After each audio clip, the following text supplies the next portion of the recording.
Hello बच्चों, बात करते हैं exercise 1.2 solution on basis of types of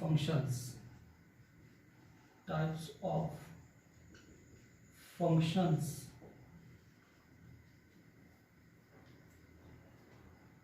as a single valued mapping.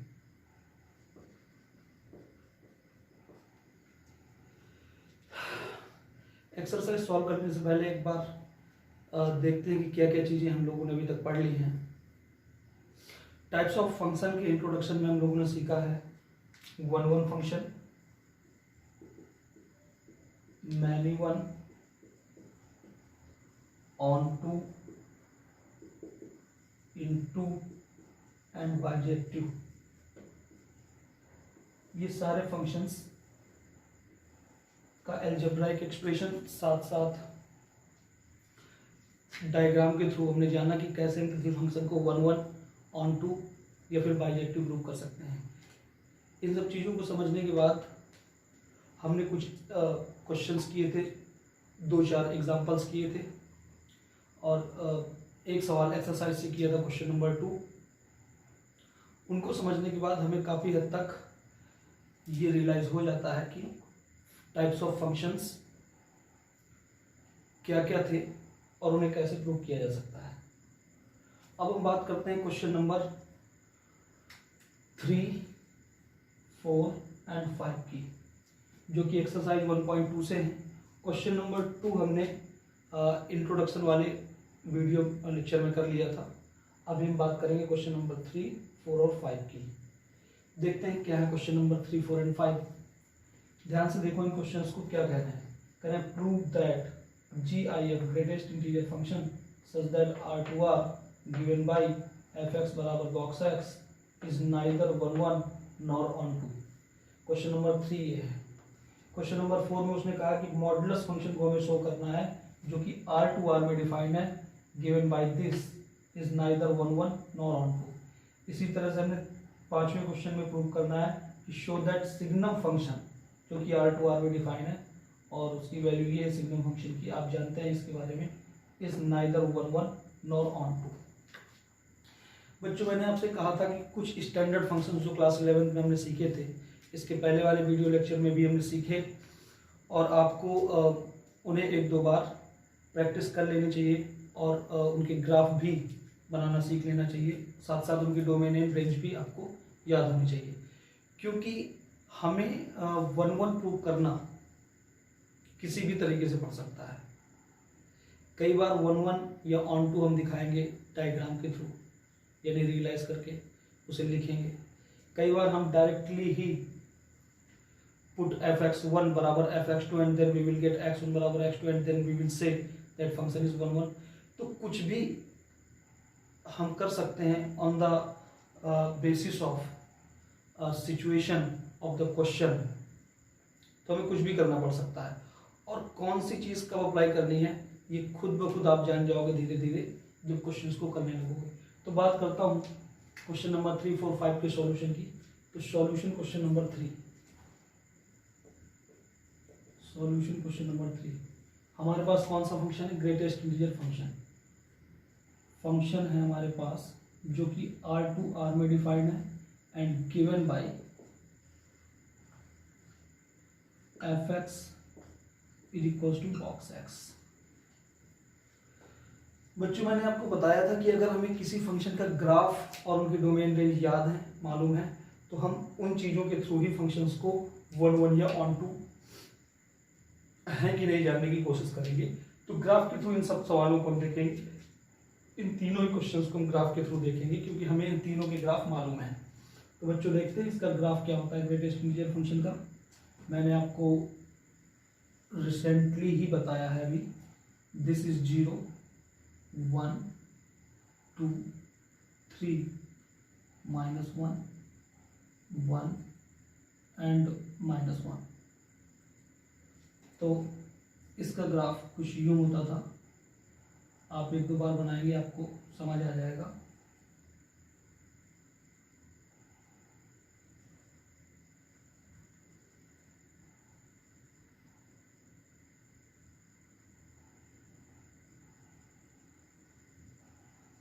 ये इसका ग्राफ होता है और इसी तरह ये इधर भी चलता है नेगेटिव एक्सिस की तरफ। काफ़ी है इतना ग्राफ ये जानने के लिए कि ये फंक्शन 1 1 है कि नहीं, या ऑन टू है कि नहीं। देखो भाई फंक्शन को 1 1 चेक करते हैं सबसे पहले। तो 1 1 f is 1 1, फंक्शन इज 1 1। फिर दोबारा लिखता हूँ मैं इसको, f is 1 1। हमें सबसे पहले देखना है कि फंक्शन 1 1 शो करना है कि नहीं है। तो मैंने आपको बताया है दो वैल्यूज आप चूज करिए ग्राफ में। This value is x1 and this value is x2, और इन दोनों ही केसेस में आप देख सकते हो जो फंक्शन की वैल्यू है वो y है। तो हम यहाँ पे लिख पाएंगे कि two different values, real number से रियल नंबर में ये फंक्शन चल रहा है। आपको अच्छे से मालूम है ये फंक्शन रियल नंबर से रियल नंबर में चल रहा है।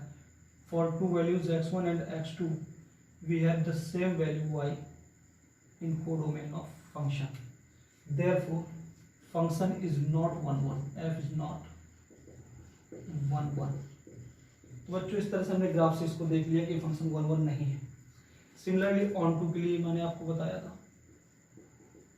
ऑन टू अगर हमें दिखाना है तो रेंज ऑन टू फंक्शन के लिए सबसे इंपॉर्टेंट पार्ट कि सारे y कनेक्टेड होने चाहिए किसी न किसी x से, और ये तभी पॉसिबल है जब उस फंक्शन की रेंज और कोडोमेन दोनों बराबर हों।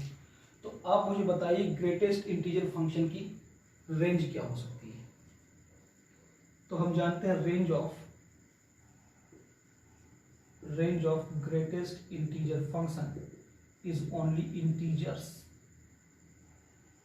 इंटीजर्स। तो बहुत ही ध्यान से देखना, यहाँ पे ऑल रियल नंबर्स, यहाँ पे भी all real numbers. All real numbers के अंदर तो आप जानते हो कि क्या क्या रहेगा, लेकिन ऑल रियल नंबर्स के अंदर इंटीजर्स भी हैं। तो only integers are connected to these numbers, only integers are connected to these numbers. कोई सा भी नंबर हो सकता है, x1 x2 and so on. अब इस बात को समझने की कोशिश करो, सारे के सारे नंबर्स इंटीजर से ही कनेक्टेड हैं। तो आप देख रहे हैं कि केवल और केवल इस वाले सेक्टर में, इस वाले सेट में केवल इंटीजर ही कनेक्टेड हैं डिफरेंट एक्स से। देयरफॉर बाकी नंबर क्या रह जाएंगे, इधर खाली रह जाएंगे, इसलिए function is not so f is not onto. इस तरह से फंक्शन ऑन टू नहीं। अगर आपको ऐसे समझ में नहीं आया, वैसे आ तो जाएगा समझ में, आप वीडियो को पॉज करने के बाद ध्यान से देखें और समझने की कोशिश करें। अगर आपको इससे समझ में नहीं आया तो मैं आपको छोटी सी बात बताता हूँ। इस फंक्शन की जो रेंज है,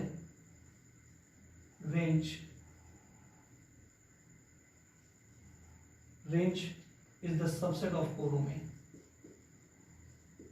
क्योंकि इसकी रेंज क्या है, GIF की इंटीजर है, जो कि सबसेट होते हैं किसके, कोडोमेन क्या है यहाँ पे, ऑल रियल नंबर्स। ध्यान से देखो, कोडोमेन क्या है, all real numbers, domain real numbers. तो यहाँ पे रियल नंबर्स के सबसेट हो रहे हैं कौन, इंटीजर्स। तो इंटीजर यानी कि range is the subset of all real numbers. Therefore f is not onto, therefore f is not onto, function हमारा ऑन टू नहीं होगा। तो ये हमने देख लिया ग्राफ से। इस क्वेश्चन को आप तब तक, इस क्वेश्चन का सॉल्यूशन आप तब तक नोट करें। फिर देखते हैं क्वेश्चन नंबर 4।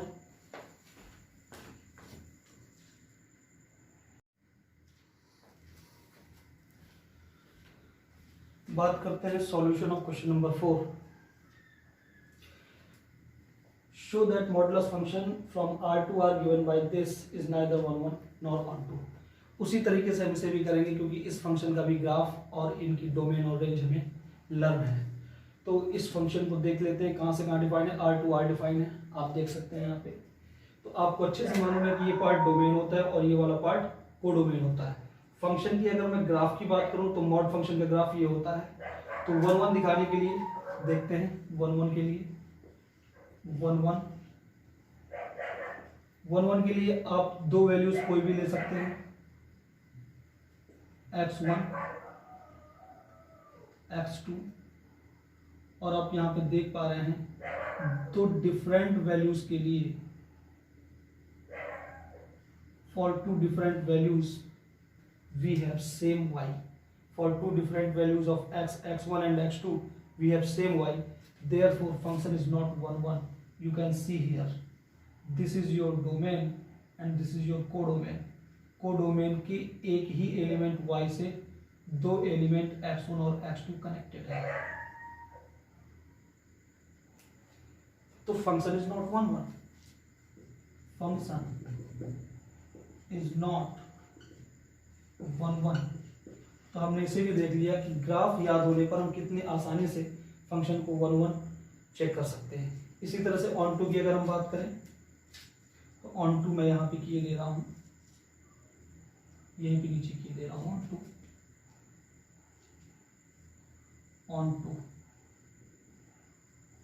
ऑन टू के लिए हमें क्या देखना होगा कि इस फंक्शन की जो रेंज है वो कोडोमेन के बराबर हो तो फंक्शन ऑन टू होगा, और अगर रेंज कोडोमेन के बराबर नहीं है तो फंक्शन ऑन टू नहीं होगा.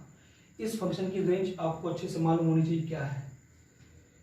तो range of modulus function is equals to positive real numbers. We know very well. Therefore range is the subset of codomain. Here, so f is not on to. ध्यान से देखो, range इस function की जो range है वो r plus है, और r प्लस कोडोमेन की सब्सिडी तो होगी. कोडोमेन क्या है, यहाँ पे ऑल रियल नंबर्स है. अब एक डाउट आपके मन में उठा होगा, हालांकि कोई बहुत बड़ा डाउट नहीं, बड़ा मामूली सा डाउट है कि सर आप यहाँ पे x1 और x2 आप ले रहे हो, तो दो डिफरेंट x1 और x2 के लिए आप सेम y निकाल देते हो यहाँ पे, और आपने बड़े आसानी से लिख दिया कि फंक्शन 1 1 नहीं है. लेकिन क्या हम ऐसे x1 और x2 को चूज नहीं कर सकते कि x1 हम यहां से ले लें और x2 यहां से ले लें? तो यहाँ पे y1 मिल जाएगा और यहाँ पे y2 मिल जाएगा, और इस तरह से x1 और x2 के लिए दो डिफरेंट वैल्यू y1 और y2 मिल जाएंगे, और हम आसानी से फंक्शन को लिख पाएंगे 1 1. लेकिन ऐसा नहीं होता. क्यों नहीं होता, सुनो. आप ये वैल्यू ले सकते हो, नो प्रॉब्लम. x1 ले सकते हो, x2 ले सकते हो, y1 y2 निकाल सकते हो, नो प्रॉब्लम. लेकिन जरा ध्यान से देखना, आपने ये x1 लिया जिसकी मैपिंग y1 पर बन रही है, मैंने यहाँ पे x3 ले लिया. अब बताओ, इसकी भी तो वैल्यू y1 आ जाएगी, इसकी भी तो वैल्यू y1 आ जाएगी. तब क्या होगा कि x3 की भी मैपिंग कहाँ बनने लगेगी, y1 में. और यहाँ पे आप देख सकते हैं कि दो डिफरेंट एलिमेंट x1 और x3 की इमेज y1 पे बन रही है, तो फंक्शन में नहीं बन हो गया. तो कहने का मतलब यही है कि इस कारण से हम वही वाली वैल्यू चूज करते हैं जिस पे हमें सेम y मिल जाए, आसानी से हम उसे देख सकें. क्योंकि सभी वैल्यूज के लिए, सभी x1 x2 x3 dash xn के लिए हमारे पास different y1 y2 y3 dash yn होने चाहिए. अगर किन्हीं भी दो x के लिए या दो से ज्यादा x के लिए सेम वैल्यू ऑफ y मिल रही है, तो वहां पे फंक्शन मैनी वन हो जाएगा. तो आपने देखा, इसका भी सॉल्यूशन वीडियो को पॉज करके इसे नोट कर लें आप लोग. फिर देखते हैं क्वेश्चन नंबर 5 का सॉल्यूशन, या यहीं पे देख लेते हैं, यहीं पे देख लेते हैं क्वेश्चन नंबर 5 का सॉल्यूशन. सॉल्यूशन क्वेश्चन नंबर 5 करा, so that the signum function this is neither 1 1 nor onto. बहुत ध्यान से देखिएगा, सिग्नम फंक्शन हमारे पास कहाँ से कहाँ डिफाइन है, R में डिफाइन है, और इसकी वैल्यू आप सभी लोग जानते हैं कि फंक्शन की वैल्यू है 1 0 -1, जब x पॉजिटिव हो, जब x 0 के बराबर हो, जब x नेगेटिव हो. और इस फंक्शन का ग्राफ भी हमें अच्छे से याद है. दिस इज योर 0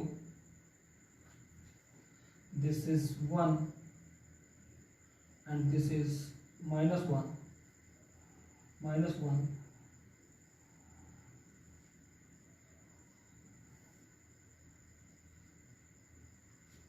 ये इस फंक्शन का ग्राफ है। आप कोई भी दो डिफरेंट x1 और x2 चूज कर लो, x1 और x2, हमें सेम y मिल गया कि नहीं मिल गया? देयरफॉर फंक्शन इज नॉट 1 1, यहाँ आप दिखा दो 1 1, x1 और x2 के लिए हमें एक ही y मिल रहा है, देयरफॉर f इज नॉट 1 1। ये आप सीख गए होगे, नहीं भी सीखोगे तो वीडियो को पॉज करने के बाद एक दो बार आप इसे करने की कोशिश करेंगे और अपने बुद्धि से सोचेंगे, अपने दिमाग से सोचेंगे तो आपको सब चीज़ें समझ में आने लगेंगी। इसी तरह से हम बात करें इसके ऑन टू होने की, तो ऑन टू प्रूव करने के लिए हमें क्या दिखाना होगा कि इस फंक्शन की जो रेंज है वो कोडोमेन के बराबर होगी। तो इस फंक्शन की रेंज क्या कोई मुझे बता सकता है? इस फंक्शन की range of signum function is -1 0 1, यही तो होती है range. And codomain of signum function, ध्यान से देखते हो तो कोडोमेन क्या है? All real numbers. तो यहां पे हम देख पा रहे हैं therefore range is the subset of codomain, so not onto. तो इस तरह से बच्चों अगर हमें किन्हीं फंक्शंस के ग्राफ और उनकी डोमेन रेंज मालूम है, लर्न है, तो हम बड़े ही आराम से फंक्शन को 1 1 और ऑन टू लिख सकते हैं, दिखा सकते हैं। अदरवाइज ये फंक्शंस थोड़ा सा टिपिकल हो जाते हैं अगर हमें इनके ग्राफ्स लर्न नहीं है। तो आप इन फंक्शंस के ग्राफ की प्रैक्टिस अच्छे से कर लें। कोई बहुत विशेष तरह के ग्राफ नहीं है कि आपको लर्न ही ना हो, एक दो बार बनाओगे तो आपको लर्न हो जाएंगे और इनकी डोमेन एंड रेंज भी लर्न कर लें। वीडियो को पॉज करो और इसे नोट करो।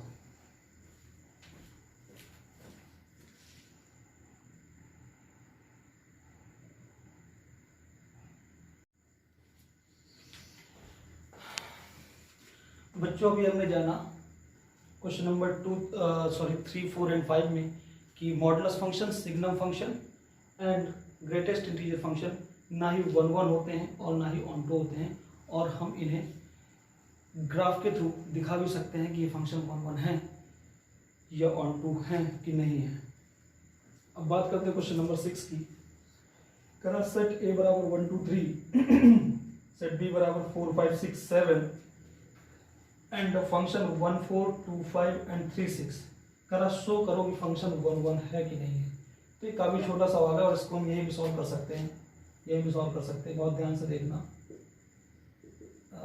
इसे हम यही भी सॉल्व कर सकते हैं। ये आपका क्या होगा? सेट ए होगा। यहाँ पे आप देख सकते हो 1 2 एंड 3 सेट ए, और ये आपका सेट बी है। यहाँ पे कौन होगा? 4 5 6 7। 1 आपका कनेक्टेड है 4 से, 2 आपका कनेक्टेड है 5 से, एंड 3 आपका कनेक्टेड है 7 से। तो फंक्शन 1 1 तो है, फंक्शन इज 1 1। क्या ये ऑन टू भी है? नहीं है, क्योंकि 7 is left, but not onto. तो इस तरह से शो कर दिया हमने। प्रूव करना था, ये शो करना था कि फंक्शन 1 1 है कि ऑन टू है। ऑन टू है कि नहीं है? 1 1 है, तो 1 1 शो करना था, 1 1 शो कर दिया, ऑन टू नहीं है। बात करते हैं क्वेश्चन नंबर 7 की। What is the question number 7? Question number 7 has 2 part. Part 1 करा f such that r2r and fx is equals to 3 minus 4x, 3 minus 4x, and second part is F such that R2R। देखो ये बहुत मायने रखता है कि function हमारा किस सेट से किस सेट में डिफाइन है, क्योंकि ये सेट बदल जाने से one function many one function हो सकता है और many one function one function हो सकता है, कुछ भी हो सकता है। तो इसलिए इनका थोड़ा सा ध्यान देना जरूरी है कि सेट क्या चल रहे हैं डोमेन और कोडोमेन में। सेकेंड पार्ट में हमारे पास है and given by f x is equals to 1 plus x square. कह क्या रहा है क्वेश्चन, कह रहा है in each of the following cases, इन दोनों ही केसेस में in each of the following cases state whether the function is 1 1 on to or bisective, justify your answer।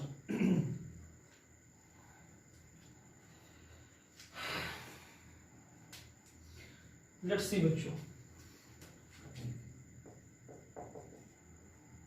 First part 7th का फर्स्ट पार्ट, फंक्शन दिया हुआ है all real number to all real number and given by f x is equal to 3 minus 4x। देखो बच्चों, इससे हमें बताना है दोनों ही पार्ट में क्या फंक्शन जो ये डिफाइंड फंक्शन है एफ एक्स बराबर 3 माइनस 4x R2R में, क्या ये फंक्शन 1 1 है या ऑन टू है। अगर है तो क्यों है, नहीं है तो ये क्यों नहीं है, ऐसा हमें बताना है। अगर है तो कोई उसमें रीजन देने की जरूरत नहीं, क्योंकि आप जब उसे प्रूव करोगे कि ये फंक्शन 1 1 है या ऑन टू है तो उसके साथ आप एक लॉजिक दोगे ही, तो उसमें आपको ये बताने की जरूरत नहीं, लेकिन आपको तब बताना जरूरी है कि ये फंक्शन क्यों नहीं है। तो बात करते हैं यहाँ इस क्वेश्चन की 7th के फर्स्ट पार्ट की। देखो बच्चों, इस क्वेश्चन को हम 2 मेथड से भी कर सकते हैं, बट फिलहाल हम इन्हें करना शुरू करते हैं। 2 मेथड्स से तो करना ही है, इसे बताऊंगा आपको कैसे। देखो भाई, all real number to all real number है तो 1 1 देखते हैं कि नहीं है। 1 1 के लिए लेट करने पड़ेंगे, x1 बिलोंग टू R, ये वाला R domain, and x2 belong to R। 2 element आपको डोमेन के अंदर मानने होते हैं, मैंने बताया था, और आपको पुट करना होगा fx1 बराबर fx2। fx1 बराबर fx2 रखने से आपके पास आएगा 3 माइनस 4x1 बराबर 3 माइनस 4x2, और इसे सॉल्व करने के बाद में हमारे पास आएगा -4 से -4 cancel, x1 is equals to x2। So f is 1 1, function 1 1 हो गया। बात करते हैं इस फंक्शन के ऑन टू होने की। तो ऑन टू के लिए मैंने आपको बताया था कि पुट कर दो fx is equals to y। fx की जगह में क्या पुट करना है, fx इज इक्वल्स टू में y पुट करना है। fx की वैल्यू उठा के रखो यहाँ, 3 minus 4x is equals to y। फिर हम क्या करते थे, किसी को याद है, इसके बाद हम x की वैल्यू y के टर्म में लिखते थे। तो x की वैल्यू जो मैं y के टर्म में लिखूंगा तो ये बनेगा x is equals to 3 minus y upon 4।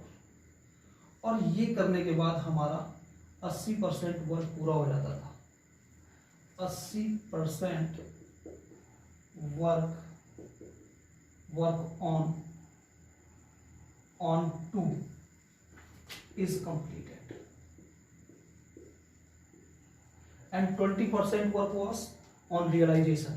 वो 20% जो आपको करना है रियलाइज करके लिखना है, यानी कि 20% भी आप कर सकते हो तुरंत लिख करके। क्या लिखना है आपको मालूम है कि for every small y belonging to capital Y there are some small x belonging to capital X and that's why function is onto. तो 20% वर्क भी वहां पर पूरा हो जाएगा, लेकिन उसको आप सबसे पहले रियलाइज करें, क्योंकि कई बार ऐसा लिख देने के बाद फंक्शन कहो ऑन टू हो ही ना। देखते हैं रियलाइज करके। तो फंक्शन की डोमेन क्या है, all real numbers, and codomain क्या है, ऑल रियल नंबर्स। तो हमें ये देखना है कि क्या सभी y जो कि ऑल रियल नंबर्स में हैं उनके लिए कुछ ना कुछ x जो कि ऑल रियल नंबर में है कि नहीं है। एक बात समझो, अरे भाई यहाँ पर डोमेन और यहाँ पर कोडोमेन दोनों ही क्या है, ऑल रियल नंबर्स। ये सेट x होता है और ये सेट y होता है, कैपिटल Y। तो हमें ये देखना है कि हम कोई सा भी एक y ऐसा ढूंढ दें, अगर हम सिंगल y भी अगर ऐसा ढूंढ दें रियल नंबर से जिसके लिए कोई भी x रियल नंबर में अगर नहीं मिल रहा तो हम लिख देंगे कि फंक्शन ऑन टू नहीं है। तो हम ढूंढेंगे कोई ऐसा y जिसके लिए कोई एक्स ना हो, क्योंकि जनरली तो हमें दिख रहे होंगे कि सभी वाइयों के लिए एक्स होंगे, लेकिन हम कोई ना कोई एक ऐसा वाई निकालते हैं जिसके लिए शायद कोई एक्स ना हो। लेट्स सी, तो अगर मैं कोई यहाँ पे नेगेटिव नंबर ले लेता हूँ, मान लो मैंने -1 ले लिया वाई का मान, तो बहुत ध्यान से देखना स्मॉल एक्स क्या आएगा। रफली यहाँ पे करके देखते हैं, स्मॉल एक्स क्या आएगा, 3 -1 ये आ गया 1, जो कि एक रियल नंबर है। तो हम देख रहे हैं -1 के लिए यहाँ पर 1 मिल जाएगा, जिसकी मैपिंग आराम से हो रही है। अब कुछ ऐसे नंबर लो जो कि चलो कुछ डेसिमल नंबर लेके देखते हैं। जैसे मान लो हमने ले लिया 0.5, यानी 0.5 को मतलब 1/2। तो जब हम यहाँ पे लेंगे तो x बराबर क्या मिलेगा, 3 - 0.5, 3 - 0.5 का मतलब हुआ जाकर के 2.5 बटे कितना 4। तो ये कितना आया लगभग, ये भी कोई ना कोई डेसिमल नंबर आया, और ये नंबर भी किसको बिलोंग करेगा, रियल नंबर को। तो इसके लिए भी कोई ना कोई x यहाँ पर है, इसके लिए भी कोई ना कोई x है, ये वाला x है इसके लिए यहाँ पे, है ना। तो हमने देखा कि डेसिमल नंबर के लिए भी कोई ना कोई x मिल रहा है, नेगेटिव नंबर्स के लिए भी मिल रहा है, 0 के लिए तो मिलेगा ही मिलेगा रियल नंबर में। 0 लोगे तो 3 - 0 3/4, 3/4 एक रियल नंबर है। अब कुछ पॉजिटिव नंबर लेके देखते हैं। तो मान लो +2 ले लिया, तो +2 लोगी तो यहाँ पे बनेगा 3 - 2 यानी कि 1/4, वो भी रियल नंबर में है। तो हम देख रहे हैं कि सभी वाइयों के लिए, इस बात को मेरी समझ रहे हो ना आप लोग, सभी वाई के लिए कुछ ना कुछ, सभी वाइयों के लिए जो कि रियल नंबर के वाई हैं, यानी रियल नंबर के वाई हैं, उनके लिए जो भी वैल्यू मिल रही है हमें एक्स में, वो रियल नंबर ही मिल रही है। इसलिए हम कह सकते हैं कि सभी वाइयों के लिए कोई ना कोई एक्स जरूर है सेट एक्स में। देयरफॉर अब हम इस बात को लिख सकते हैं, क्या लिखेंगे, सिंस, इस एक्सप्रेशन के बाद का काम है ये, बहुत ध्यान से इस बात को समझो। ये जो काम हमने किया है, ये जरूरी नहीं है कि आप एग्जाम में दिखाएं, ये वाला वर्क जरूरी नहीं है कि आप एग्जाम में दिखाएं, ये आपके समझने के लिए है। ये आप जरूरी नहीं कि आप लिखें, ये आप रफ में कहीं समझ सकते हैं, फिर आप ये लाइन लिख सकते हैं और कोई मार्क्स नहीं कटेंगे। तो आप लिख सकते हैं, since for every small y belonging to capital Y there exist some small x belonging to capital X, therefore all y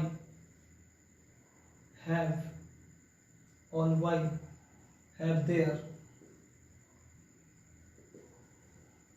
pre-images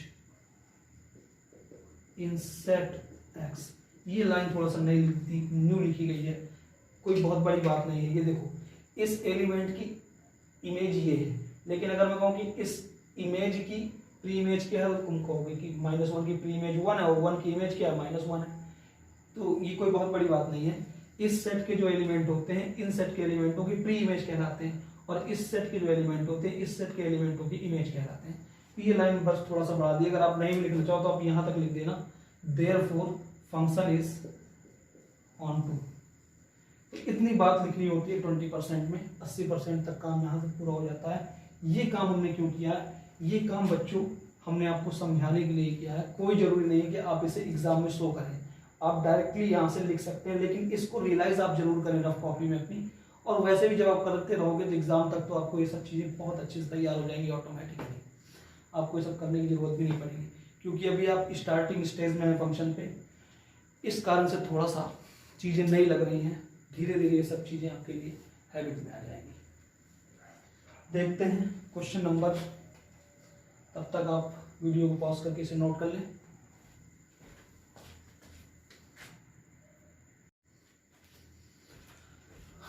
बात करते हैं पार्ट 2 क्वेश्चन नंबर 7 की। Function is from real number to real number f x is equals to x square. अब इस function को हमें 1 1 दिखाना है और 2 दिखाना है। मैं आपको बच्चों एक बात बताना चाहता हूं कि जो पिछला क्वेश्चन था 7th का फर्स्ट पार्ट, चलो कोई बात नहीं, अभी मैं कुछ नहीं कहना चाहता, इसको सॉल्व करते हैं। तो f इज 1 1, तो सबसे पहले हम इसको एक काम करते हैं, मैपिंग के थ्रू ही कर लेते हैं। मैपिंग हम बना लेते हैं। यहाँ पे all real numbers, all real number to all real numbers, ये आपका सेट एक्स यानी डोमेन और ये आपका सेट वाई यानी कोडोमेन। तो ऑल रियल नंबर्स में कुछ माइनस के नंबर भी होंगे, -1, -2, -2, -1, 0, +1, +2, कुछ भी ले लिया है ना,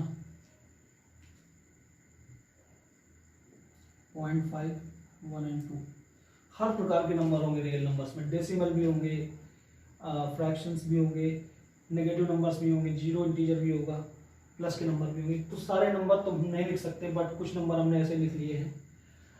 और इसमें भी इसी तरह से कई नंबर होंगे, इसमें बहुत सारे नंबर हो सकते हैं। इसमें देखो क्या हो सकता है, इसमें भी -2, -1, 0, 0.5, 1, 2, 3, 4, 5, कई और नंबर हो सकते हैं। तो बहुत ध्यान से देखो, अगर मैं कहूँ कि इसकी इमेज क्या है, तो x की जगह अगर आप -2 रखोगे यहाँ पे तो 4 पे इमेज बनाएगा ये। इसी तरह से अगर मैं इसकी बात करूँ 2 की, तो 2 अगर आप x की जगह रखते हो तो 2 की इमेज भी कहाँ पे बनेगी, 4 में बनेगी। तो clearly function is not onto, sorry function is not 1, 1, clearly function is not. अगर कोई भी एलिमेंट के लिए, कोई भी 2x1 x2 के लिए, किन्हीं भी 2 वैल्यूज ऑफ x के लिए अगर हमें y सेम मिल रहा है तो फंक्शन हमारा 1, 1 नहीं है। तो क्लियरली f इज नॉट 1, 1, तो फंक्शन हमारा क्या नहीं है, 1, 1 नहीं है। ऑन टू की बात करते हैं, तो आप खुद ही दिमाग से सोच के बताओ कि क्या इसमें सारे y जुड़े रह सकते हैं। देखो रियलाइज करते हैं। ऑन टू के लिए हम क्या करते हैं, पुट, ऐसा आप क्वेश्चन नंबर 2 में कई बार कर चुके हो, बहुत ध्यान से देखना। क्वेश्चन नंबर 2 का एक तरह से पार्ट है ये। नो, सवाल मैंने पूरा नहीं लिखा यार।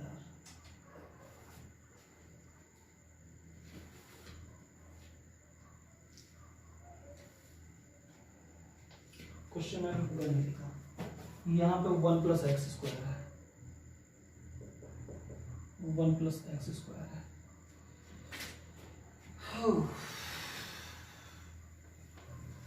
सॉरी, तो सबसे पहले क्या करना है, f इज 1, 1 दिखाना है। 1, 1 के लिए क्या करोगे, let x1 belong to all real numbers domain, x2 belong to all real numbers domain. फिर इसके बाद में पुट fx1 बराबर fx2। fx1 की वैल्यू क्या बनेगी, 1 + x1² बराबर 1 + x2²। 1 से 1 कैंसिल आउट, x1² बराबर कितना, x2²।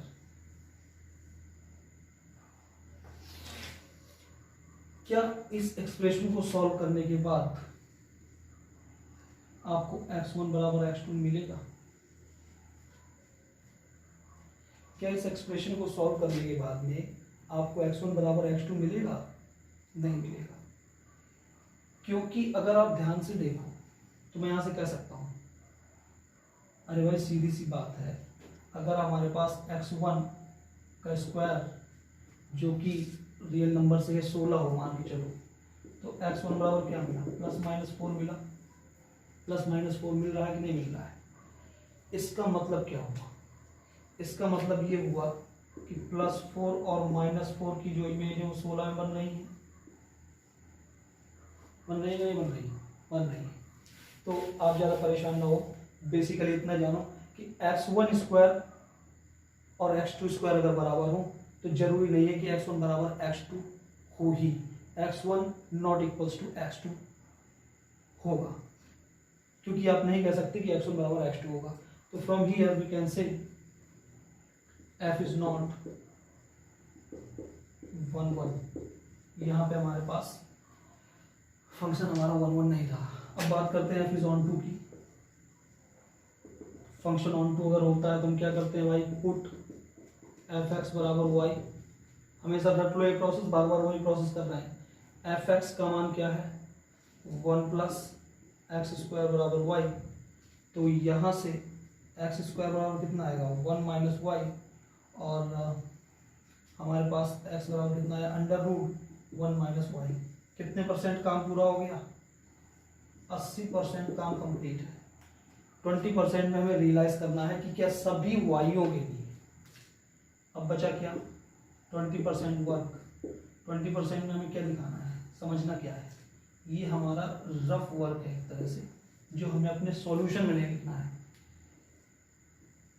तो 20% में हमें ये ऑल रियल नंबर्स है, ये ऑल रियल नंबर्स है जो कि y की वैल्यू है और ये x की वैल्यू है। हमें कोई एक y लेना है जो रियल नंबर से हो।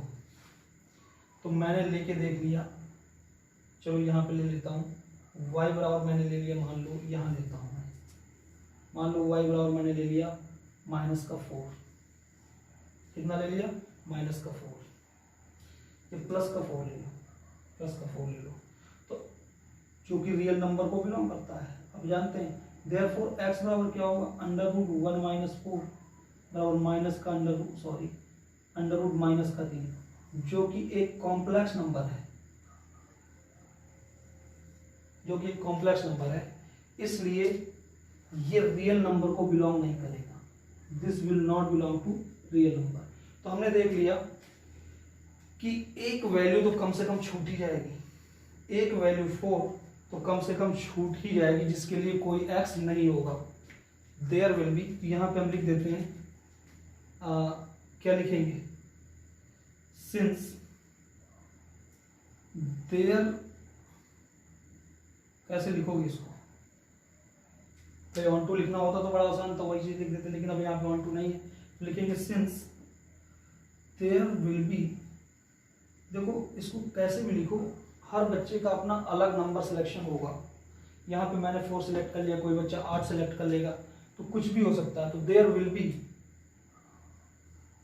एट लीस्ट 1 नंबर y बराबर 4 which is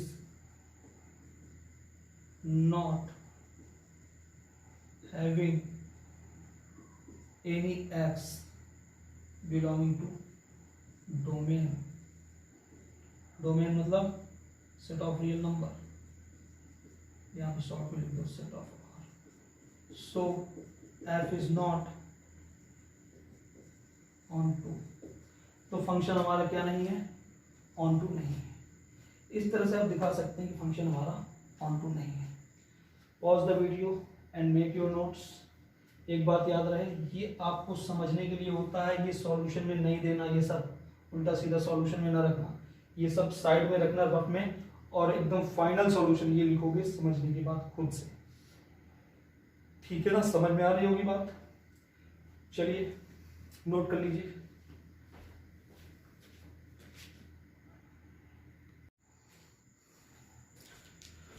तो बच्चों अभी तक 7th के दोनों पार्ट में हमने देखा कि 7 का फर्स्ट पार्ट जो कि ये फंक्शन था, ये 1 भी था और ऑन टू भी था।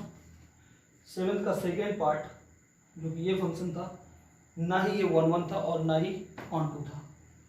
तो जो मेथड हमने सीखा है, ये मेथड आपको बहुत अच्छी तरह से आता है, लेकिन मैंने आपको बताया है कि आपको डिफरेंट अप्रोचेस कवर करने हैं, डिफरेंट अप्रोचेस।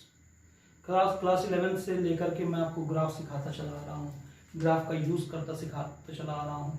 तो ग्राफ का यदि आप यूज़ करते हैं तो काफ़ी हद तक आपका काम बहुत कम समय में हो जाता है। तो क्या हम इन क्वेश्चंस को भी दूसरे किसी मेथड से कर सकते हैं? हाँ, दूसरे मेथड से कर सकते हैं, लेकिन कंफ्यूज ना होना। आप सॉल्यूशन के दौरान चाहे कोई भी मेथड लगाना, एग्जाम में जब आप पेपर करेंगे तो कोई सा भी मेथड लगाना, चाहे आप ग्राफ का मेथड लगा देना जो कि मैं सेकेंड मेथड में डिस्कस करने वाला हूँ, चाहे आप इसके पहले जो आपने सीखा वो मेथड लगा देना। ये सारे कन्वीनियंट मेथड हैं, सारे मेथड मान्य हैं। आपको दोनों ही मेथड आने चाहिए, मेरे हिसाब से तो दोनों ही आने चाहिए, लेकिन टाइम बचाने के लिए मैं कई बार इन्हें ग्राफ से करता हूँ। क्या आपको याद है कि मैंने डिफरेंट टाइप के फंक्शंस की आपको डोमेन और रेंज ग्राफ से निकालना बताई थी? तो उन्हीं मेथड्स का यूज़ करके हम इनका सॉल्यूशन बहुत कम समय में कर सकते हैं। चलो देखते हैं इसको। जैसे मुझे इसको बताना है कि ये 1 1 है कि नहीं, तो एफ एक्स बराबर क्या होता है भाई, वाई होता है, और ये 3 माइनस 4x, और देखना आसानी से आ जाएगा ये।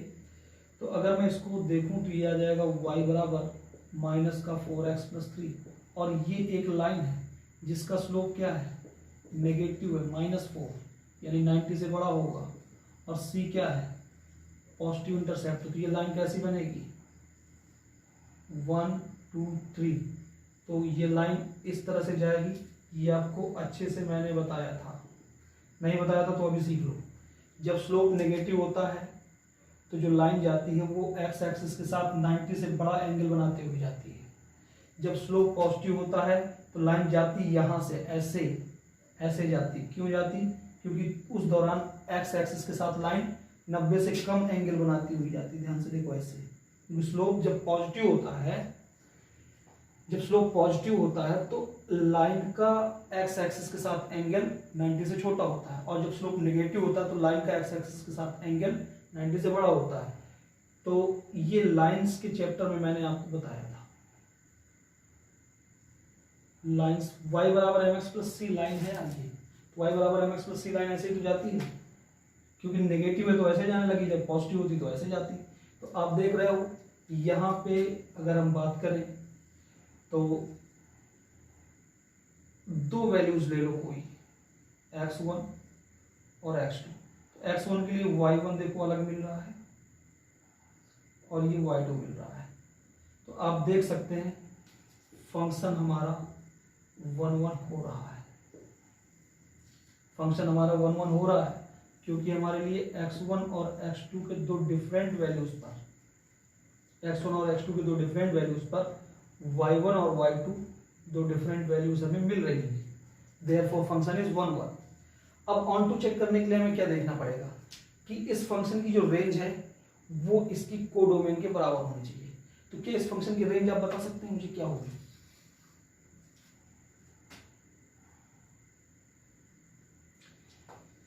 रेंज का मतलब है कि जो हमारा ग्राफ है y एक्सिस में कितना कवर करेगा, y एक्सिस में कितना कितना y एक्सिस कवर कर रहा है। तो बताइए कितना कवर कर रहा है, क्या है इसकी रेंज, ध्यान से देख के बताइए।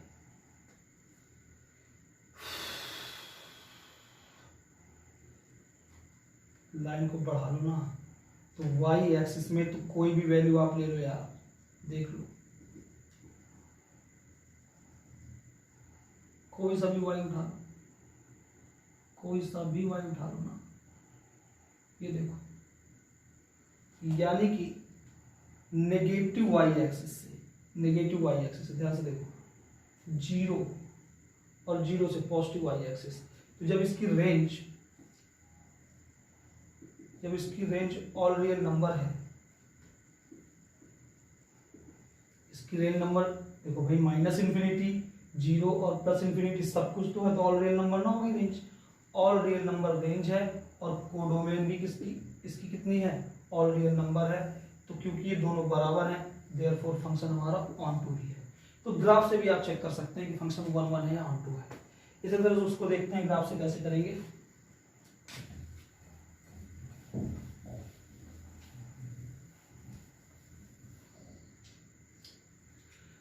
मुझे इस फंक्शन का ग्राफ खींचना है, तो f(x) की जगह क्या रखूंगा, f(x) की जगह भी सबको जानता रखना नहीं है, f(x) की वैल्यू y के बराबर होती है, तो y बराबर कितना है, x² + 1। और ये एक पैराबोला है, ये कौन सा टाइप का पैराबोला है, ये थर्ड टाइप का पैराबोला है ना। और थर्ड टाइप का पैराबोला कैसा बनता है, ऊपर की ओर बनना चाहिए था ऐसे, लेकिन ध्यान से देखो यहाँ पर +1 भी लगा हुआ है ना। ठहरो, रुक जाओ,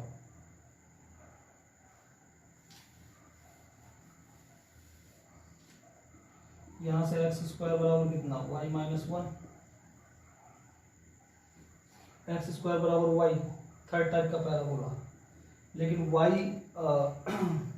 -1 है, तो यहाँ से ग्राफ जाएगा ये इस तरह से, -1 से ये ऊपर चाहे जहाँ तक चला जाए y। तो इसकी रेंज क्या होगी? सबसे पहले चलो रेंज की बात छोड़ो, दो डिफरेंट x1 और x2 ले लो, x1 x2। तो दो डिफरेंट x1 और x2 के लिए y हमारे लिए जो मिल रहा है वो एक नेगेटिव वैल्यू मिल रही है माइनस का y, यानी कि क्या ये फंक्शन 1 1 होगा? x1 x2 या फिर मान लो माइनस y मिल रहा है, ये फंक्शन तो मैनी 1 हो गया, 1 1 नहीं रहा। अब हमें ऑन टू, तो यहाँ पे तो नॉट 1 1, नॉट 1 1 हमें ऑन टू प्रूव करना है। तो ऑन टू प्रूव करने के लिए एक काम करना होगा, हमें इसकी रेंज बताओगे। तो रेंज क्या है? -1 टू इन्फिनिटी, -1 टू इन्फिनिटी। अगर ये -1 टू इन्फिनिटी इसकी रेंज है, जो कि बराबर नहीं है कोडोमेन की, कोडोमेन क्या है? Real number, so not onto. तो इस तरह से ग्राफ का यूज करके भी आप 1 1 और ऑन टू बता सकते हैं। लेकिन ग्राफ आपको मैं बता दूं धीरे धीरे आएंगे, आप परेशान ना हो। ग्राफ जैसे जैसे आप देखते जाएंगे फंक्शंस को कि इसका ग्राफ सर ने ऐसे खींचा था, उसका ग्राफ सर ने वैसे खींचा था, और उन्हीं ग्राफ को जब आप खुद से प्रैक्टिस करेंगे, जो जो फंक्शंस के ग्राफ पूरी मैथमेटिक्स की बुक में आपको सिखाए जाएं, जब भी कभी आए, क्योंकि ग्राफ कोई ऐसी चीज़ नहीं कि भैया चलो सभी चैप्टर्स के जितने फंक्शन हैं उनके सबके ग्राफ रख लो, ऐसा कोई पॉसिबल नहीं है। कभी आप एक बार में सारे फॉर्मूले नहीं कर सकते, ना ही सारे ग्राफ रन कर सकते। तो जैसे जैसे आपके सामने फंक्शंस आए, आप सीखते जाएंगे ग्राफ खींचना। अभी आपने 3 फंक्शन के ग्राफ खींचना सीख लिया है, थोड़ा बहुत हल्का फुल्का आपको इन फंक्शंस का भी ग्राफ खींचने का एक आइडिया सा लगा है कि कैसे ये खींचा जाएगा। और तो इस तरह से 7वें को हमने दोनों मेथड से किया है।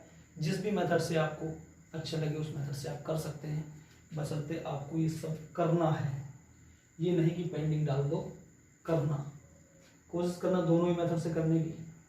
अगर नहीं आए तो फिर कम से कम पहले वाले मेथड से तो आना ही चाहिए। हटाता हूँ।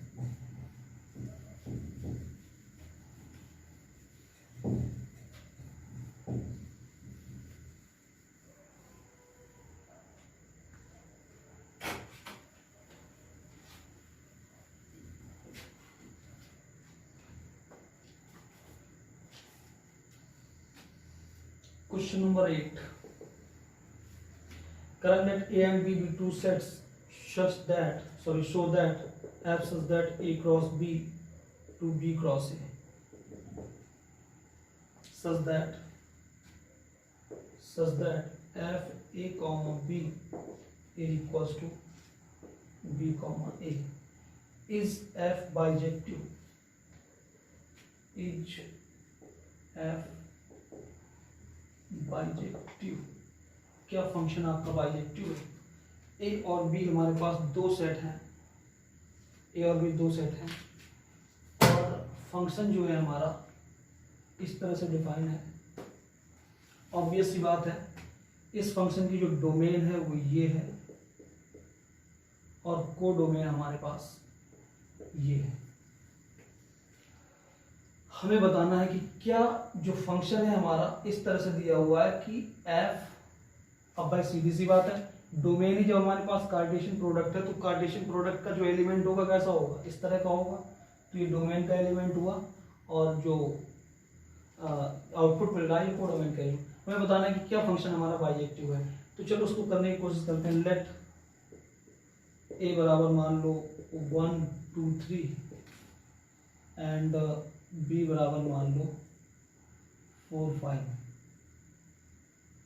ए क्रॉस बी निकालते हैं, ए क्रॉस बी 1 2 3 क्रॉस 4 5, ये क्या मिलेगा?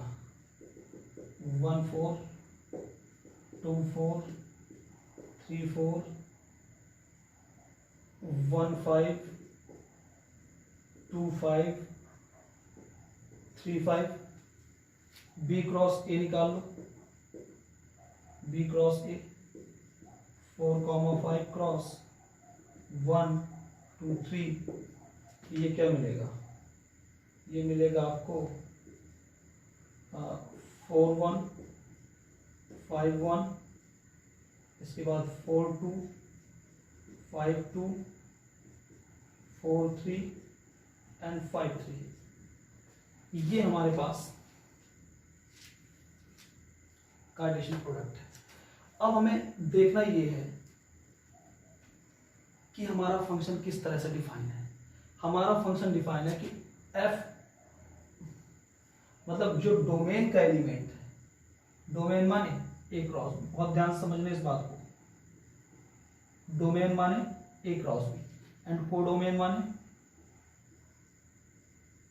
बी क्रॉस ए। जो डोमेन, अब भाई एफ एक्स बराबर वाई का मतलब क्या होता था, ये एलिमेंट जो एक्स होता था ये डोमेन का ही तो एलिमेंट होता था, स्मॉल एक्स कर दूं उसको नहीं कंफ्यूज हो जाओगे, ये डोमेन का ही तो एलिमेंट होता था, और ये जो स्मॉल वाई था ये कोडोमेन का एलिमेंट था।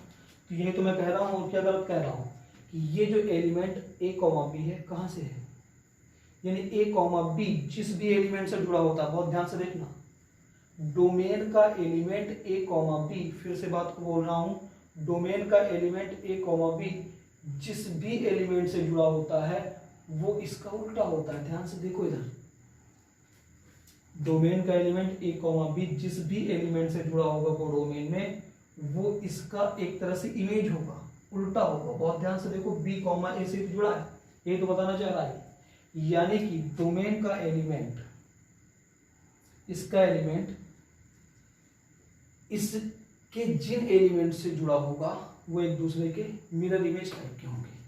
चलो देखते हैं, जैसे आप खुद ही बताओ, 1,4 किससे जुड़ा होगा, ए क्रॉस बी का 1,4 बी क्रॉस ए के 4,1 से जुड़ा होगा, तो ये एलिमेंट तो इससे जुड़ गया। और ध्यान से समझना, ये वाला एलिमेंट 2,4 4,2 से जुड़ गया, बहुत ध्यान से समझते जाना, 3,4 4,3 से जुड़ेगा, कहाँ है 4,3, ये 1,5 किससे जुड़ेगा 5,1 से, 2,5 किससे जुड़ेगा 5,2 से, और 3,5 किससे जुड़ेगा 5,3 से। तो आपने ये सब करते वक्त क्या समझा, आपने ये सब करते वक्त समझा कि जितने भी ए क्रॉस बी में एलिमेंट थे वो बी क्रॉस के सभी एलिमेंटों से जुड़े हुए हैं। पहली बात,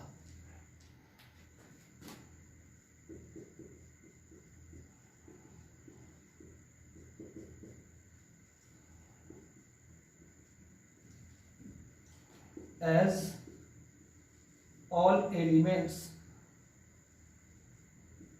A comma B belonging to A cross B have their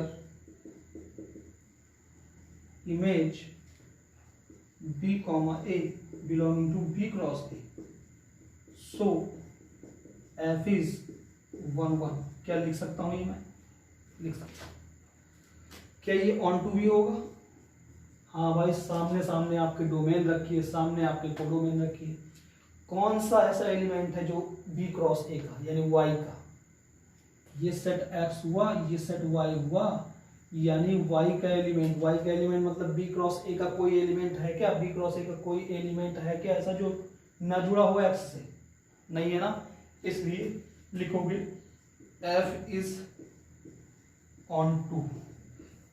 क्यों ऑन टू है, as all small y belonging to capital Y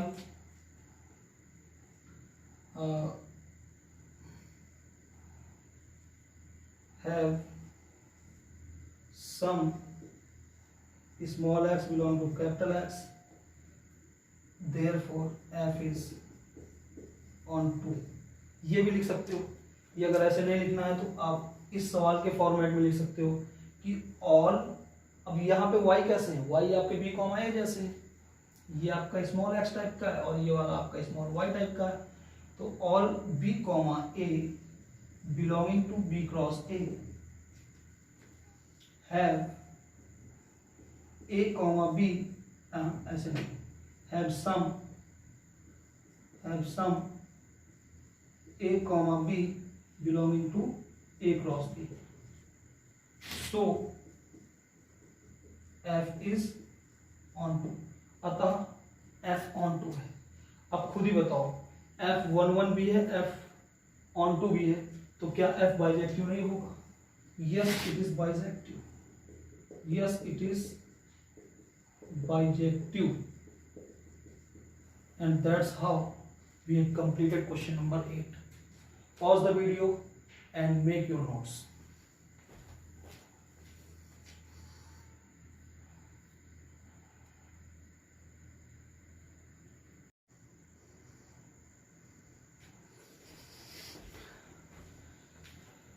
बात करते हैं बच्चों नेक्स्ट क्वेश्चन नंबर 9 की।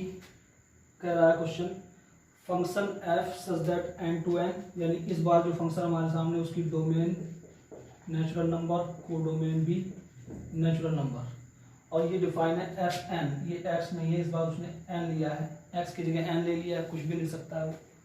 F n is equals to n plus 1/2, ये वैल्यू होगी function की एफ एन की। ये एक्स होता तो एफ एक्स की वैल्यू हो जाती, एन है तो यहाँ पे एफ एन की वैल्यू होगी, तो एफ एन की वैल्यू होगी n plus 1/2 if n is odd. अगर एन कोई ऑड नंबर है, यानी कि अगर आपने एन लिया, एन माने डोमेन से एन लेना पड़ेगा आपको, डोमेन मतलब एन, यानी यार आपने कोई ऑड नंबर लिया तो एफ एन की वैल्यू ये बनेगी, अगर आपने कोई इवन नंबर लिया तो एफ एन की वैल्यू ये बनेगी। कह रहा बताओ फंक्शन हमारा बाइजेक्टिव होगा कि नहीं होगा।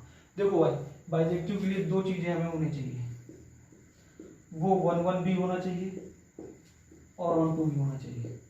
अगर इनमें से कोई एक भी फेल हो रहा है तो वो फंक्शन हमारा बाइजेक्टिव नहीं होगा। चलो देखते हैं, इस बात को समझने की कोशिश करते हैं। ये डोमेन, ये फंक्शन हमारा फंक्शन है ये, और यहाँ पे स्मॉल एन, समझ रहे हो ना, सेट ऑफ नेचुरल नंबर, ये भी सेट ऑफ नेचुरल नंबर। तो जो एन की वैल्यूज हैं यहाँ से लिए जाएंगे, और एफ एन की जो वैल्यू आएंगी वो किसको बिलोंग करेगी, इसको बिलोंग करेगी। तो चलो एक काम करते हैं, कुछ नेचुरल नंबर लिख लेते हैं यहाँ, 1 2 3 4 5 6।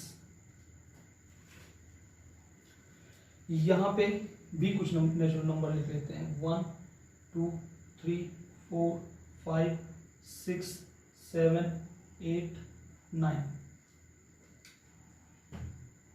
अब बहुत ध्यान से देखो, 1 कौन सा नंबर है, ऑड की इवन। नेचुरल नंबर में ऑड और इवन दो तरह के नंबर हैं, ये 1 नंबर है तो एक तरह से ऑड नंबर हुआ ये। तो ऑड नंबर है तो एफ एन की वैल्यू क्या बनेगी, एफ एन की वैल्यू एन की जगह, एन इज अ ऑड, अगर एन बराबर आपने 1 लिया है तो 1 रखो ना यहाँ पे, 1 + 1 2, 2/2 कितना 1, यानी एफ 1 की वैल्यू क्या आ गई 1, यानी ये एलिमेंट आपका यहाँ जुड़ा हुआ है। ठीक, इसी तरह से अब 2 ले लूं, n बराबर 2, 2 का मतलब क्या हुआ, इवन नंबर।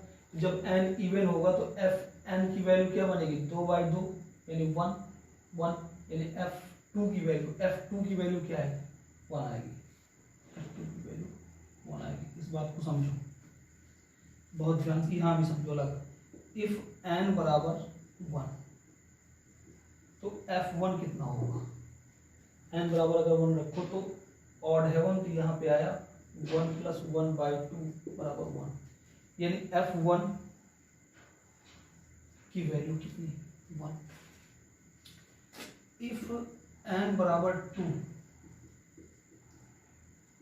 जब n बराबर आपने 2 रखा तो इवन था, तो f2 की वैल्यू इवन जब होगा तो ये वाली वैल्यू ली जाएगी फंक्शन की, तो 2/2 कितना 1, यानी कि ध्यान से देख लो यार, x1 और x2 दो डिफरेंट वैल्यूज के लिए, x1 बराबर क्या है 1, x1 बराबर क्या है, एक तरह से देखो ना n1 कह लो यार इसे, n2, दो डिफरेंट n1 और n2 के लिए हमें जो इमेज मिल रही है वो एक ही जगह तो मिल रही है, तो फंक्शन क्या 1 1 हुआ। अरे भाई समझो इस बात को, दो डिफरेंट n1 बराबर कितना है 1 और n2 बराबर कितना है 2, इन दोनों ही के लिए जो हमें fn मिल रहे हैं, fn की वैल्यू क्या है, fn की वैल्यू भैया क्या है 1 ही तो है, एक ही जगह मिल रहा है, तो इन दो वैल्यूज के लिए हमें एक ही इमेज मिल रही है। सो फंक्शन इज नॉट 1 1, तो फंक्शन 1 1 नहीं होगा, और अगर फंक्शन 1 1 नहीं होगा तो फिर बाइजेक्टिव तो दूर की बात है। देयरफॉर क्योंकि बाइजेक्टिव के लिए दोनों होना चाहिए ना। Therefore function is not bijective, function bijective ही नहीं है, फंक्शन बाइजेक्टिव ही नहीं है। तो इसको लिखने का तरीका कैसे लिखोगे क्या, आप इसको थोड़ा सा, इसमें कुछ चीज़ें एक्स्ट्रा मैंने कर दी, जैसे कि कुछ चीज़ों की ज़रूरत नहीं थी बट आपको समझाने के लिए कर दिया गया। तो आप इसमें से कैसे लिखेंगे, सिंपली इसका सॉल्यूशन आप यहाँ पे दे सकते हो, ये आप रफ में समझा सकते हो। फिर केवल और केवल एक तरह से आप इतना सॉल्यूशन दे दोगे, अगर इतना ये वाला सॉल्यूशन दे दोगे, that solution is sufficient for this question. ये आपको कोई ज़रूरत नहीं बनाने की, ये आपको कोई ज़रूरत नहीं बनाने की, आप रफ में समझ करके फिर ये वाली बात लिख देना कि n1 बराबर, मतलब दो डिफरेंट वैल्यूज़ के लिए, ऑड और इवन के लिए हम देख रहे हैं कि एक ही इमेज मिल रही है, तो इसका मतलब फंक्शन हमारा 1 1 नहीं है। और जब फंक्शन 1 1 नहीं है तो ऑन टू क्यों चेक करें, बाइजेक्टिव तो रहेगा ही नहीं ना, अगर ऑन टू हो भी जाएगा तो बाइजेक्टिव नहीं रहेगा। तो इस तरह से बच्चों हमने क्वेश्चन नंबर 9 कंप्लीट किया है। बात करते हैं क्वेश्चन नंबर 10 की। तब तक वीडियो को पॉज करो एंड मेक योर नोट्स।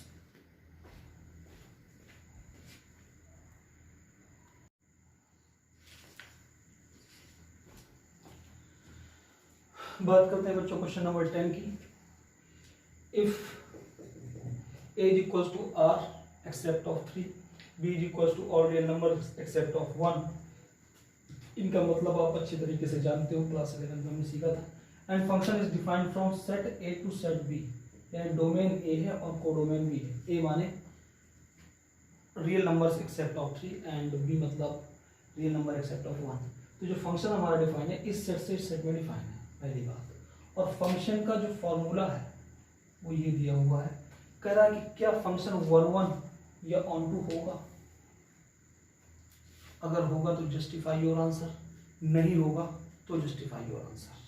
देखो भाई, अगर होगा तो जस्टिफाई योर आंसर करने की जरूरत नहीं, क्योंकि जो आप वर्किंग करोगे वही अपने आप में जस्टिफिकेशन है। अगर नहीं होगा तो जस्टिफिकेशन आपको देना चाहिए। तो चलो बात करते हैं इसके सॉल्यूशन की। सॉल्यूशन है, सबसे पहले हमें देखना है कि f इज 1 1, f इज 1 1, हमें देखना है फंक्शन 1 1 है कि नहीं। तो हमें लेट करने पड़ेंगे, लेट x1 एंड x2, दो element x1 belong to a, x2 belong to a। Domain में ही तो दो एलिमेंट आप लेट करते हो 1 1 दिखाने के लिए। फिर इसके बाद क्या करना पड़ेगा, पुट fx1 बराबर fx2। तो fx1 की वैल्यू बताओ क्या आएगी, x1 minus 2 upon x1 minus 3 बराबर x2 minus 2 upon x2 minus 3। इसको अगर मैं सॉल्व करूं तो आएगा x1 x2 माइनस 2x2 और x1 x2 minus 2x2 minus 3x1 plus 6 is equals to x1 x2 minus 2x1 minus 3x2 plus 6। इससे ये कैंसिल, इससे ये कैंसिल, 3x1 और 2x1 ये उधर जाएगा, ये इधर ही ले आओ तो माइनस का x1 और ये और क्या कहते हैं x2 और x2 वाले पोर्शन को एक साथ ले लो। तो ये जब उधर जाएगा तो उधर बचेगा माइनस का x2। तो यहाँ से हमारे पास आया x1 बराबर x2। Yes it is, yes f is 1 1, हाँ f 1 1 है। Second thing is f is onto. क्या f ऑन टू है? ऑन टू के लिए आपको बताया था वर्किंग रूल, पुट fx बराबर y, fx बराबर y रखो, fx की वैल्यू रखो, x की वैल्यू y के टर्म में लो, 80% काम पूरा, 20% में रियलाइजेशन आप रफ में करो और फिर बाद में उसको लिख दो। अगर आप रियलाइजेशन बाई चांस नहीं कर पा रहे हैं तो वो लाइन तो आप जरूर लिख दो जो कि 20% आपको कवर कर देगी, लेकिन मेरे हिसाब से रियलाइजेशन आपको करना चाहिए। ईमानदारी से काम आपको करना चाहिए। एफ एक्स की वैल्यू कितनी है, एक्स माइनस टू बटे एक्स माइनस थ्री बराबर कितना, वाई। अब यहाँ से हम एक्स की वैल्यू वाई के टर्म में लिख सकते हैं, x minus two is equals to x y minus three y. इसके बाद हम क्या करते थे, एक्स की वैल्यू वाई के टर्म में लिखने वाले हैं, एक्स की वैल्यू वाई के टर्म में, सारे एक्स एक तरफ करो, तो इसमें और इसमें मैंने एक्स का कॉमन लिया, तो यहाँ बचा वन माइनस वाई, और ये उधर गया तो दो माइनस तीन वाई। तो यहाँ पे एक्स बराबर हमारे पास क्या बना, तीन वाई माइनस दो बटे वाई माइनस वन। तो हमने एक्स की वैल्यू वाई के टर्म में लिख ली। यहाँ के बाद 80% का कंप्लीट हो गया ना। इतना करने से आपको कितने परसेंट काम कंप्लीट हो गया, कई बार बता चुका, 80% वर्क यू हैव कंप्लीटेड। काम करते हैं 20% वाला। अगर आप ये नहीं भी करो तो मैं एक लाइन लिख दूंगा, उसी से पूरा हो जाएगा, लेकिन आपको डायरेक्ट नहीं करना, आपको 20% में रियलाइज करने की थोड़ा सा कोशिश करनी है, थोड़ा दिमाग लगाना है। आपको कैसे क्या करना है, दो सेट बनाना है, एक डोमेन का और एक को डोमेन का। डोमेन है आपका A, all real number except of 3। को डोमेन है आपका B, all real number except of 1। आपको 1 के अलावा कोई एक ऐसी वैल्यू निकालनी है, यहाँ से कोई एक ऐसी वैल्यू लेनी है 1 के अलावा, जिसके लिए आप ये बात प्रूव कर सको कि कोई x नहीं है। फिर सुनो, आपको कोई ना कोई y ऐसा निकालना है जिसके लिए कोई x ना हो। अगर आप नहीं निकाल पा रहे हैं तो फंक्शन ऑन टू हो जाएगा, और अगर आप निकाल पा रहे हैं तो फंक्शन ऑन टू नहीं हो पाएगा। तो देखते हैं एक दो ट्राई करके, कुछ नेगेटिव नंबर लेते हैं, कुछ पॉजिटिव लेते हैं। मान लो मैंने नेगेटिव 1 ले लिया, तो ये कितना बनेगा इसका मान, नेगेटिव 1, हाँ 1 के अलावा लेना है ना आपको, चलो नेगेटिव 2 ही ले लो यार। तो -2 आपने लिया, तो माइनस का 6 -2 -8 और बटे -3, तो 8/3। तो 8/3 इसके लिए हमें मिलेगा, जो कि ये भी रियल नंबर में है। ध्यान से देखो आप, रियल नंबर में ये है और ये 3 नहीं है, ये 8/3 है, तो इसके लिए हमें एक x मिल गया। कुछ पॉजिटिव वैल्यू लेके देखते हैं। मान लो हमने +2 ही ले लिया, तो +2 में कितना होगा, ये 6 होगा, 6 - 2 4, 4/1 4, 6 - 2 4 और 4/1 4। इसके लिए भी 4, ये भी रियल नंबर में था एक्सेप्ट ऑफ 1 था, ये भी रियल नंबर एक्सेप्ट ऑफ 3 है, तो इसके लिए ये वाला x मिल रहा है। अब कोई एक 0 लेके देखते हैं, तो 0 में 0 0, 2 बटे यहाँ पे हमें 2 मिलेगा। तो हम देख रहे हैं कि लगभग सारे नेगेटिव नंबर, सारे पॉजिटिव नंबर और 0, सभी के लिए कोई ना कोई x होगा। कोई रेशनल नंबर लेके देख लो भाई, क्या लेंगे, 2/3 ले लो, तो 2/3 लोगे तो 2 - 2 0, 0 कौन कुछ भी 0 हो जाएगा, तो यहाँ पे 0 से ही जुड़ा होगा। तो आप देख रहे हैं कि सभी y के लिए हमें कोई ना कोई x मिल रहा है। तो हम यहाँ पे लिखेंगे clearly we have clearly for all small y belong to capital Y। लेकिन अब यहाँ पे कैपिटल Y की जगह हमें क्या लेना पड़ेगा, b, all y belong to b, we have some small x belong to a, so function is on to। तो फंक्शन क्या है, on to। तो yes, this function is 1 1 and on to। Justify करने के लिए हमने ये सब जस्टिफाई ही तो किया है। अब इस वाले पोर्शन को मैं आपको कई बार बता चुका हूँ कि फेयर कॉपी में एग्जाम टाइम में नहीं करना। आप अभी चाहे अपने फेयर रजिस्टर बनाते वक्त अपना साइड में कहीं कर लिया करो कि ऐसे सर ने बताया था, याद रहेगा। बट एग्जाम टाइम में आपको ये करने की जरूरत नहीं है, वहाँ पे आप ये सीधे सॉल्यूशन कर सकते हैं। इसको आपको no need to show it, इसको शो करने की कोई जरूरत नहीं है at the time of exam. First आपको इसे रियलाइज करने की जरूर है, क्योंकि अगर आप रियलाइज कर लेते हो तो कम से कम आप श्योर हो जाते हो कि 20% में आप ये लाइन लिख ही सकते हो। और अगर आप रियलाइज नहीं कर सकते हो तो वहाँ दुविधा बनी रहेगी कि क्या सच में वो ऑन टू रहा होगा या नहीं रहा होगा, इसलिए इसको रियलाइज करके ही लिखें। तो इस तरह से बच्चों क्वेश्चन नंबर हमने 10 भी पूरा कर लिया है। अब हमारी एक्सरसाइज में कुल क्वेश्चन जो बचे हुए हैं वो हैं हमारे पास 3 क्वेश्चंस, जिसमें से 2 वेरी शॉर्ट क्वेश्चन है और एक वो भी एक ही नंबर की कैटेगरी का क्वेश्चन आप कह सकते हो। तो इन क्वेश्चंस को मैं बच्चों आपको होमवर्क में दूंगा। कौन कौन से क्वेश्चन है? Question number 11, question number 12। इनको आपको करना है। करने के बाद जो आपके आंसर्स आए तो व्हाट्सएप ग्रुप में या कमेंट में अपना ऑप्शन जरूर लिखें कि सर इसका ये ऑप्शन था, इसका ये ऑप्शन था, जिससे मुझे पता चल सके कि हाँ आपने किए हैं और आपके आंसर आए हैं।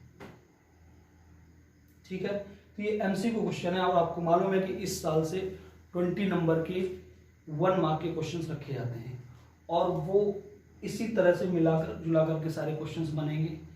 आप सारी एनसीईआरटी की जब आप एक नंबर के क्वेश्चंस करेंगे तो काफ़ी क्वेश्चंस हैं वो और अच्छे क्वेश्चंस हैं।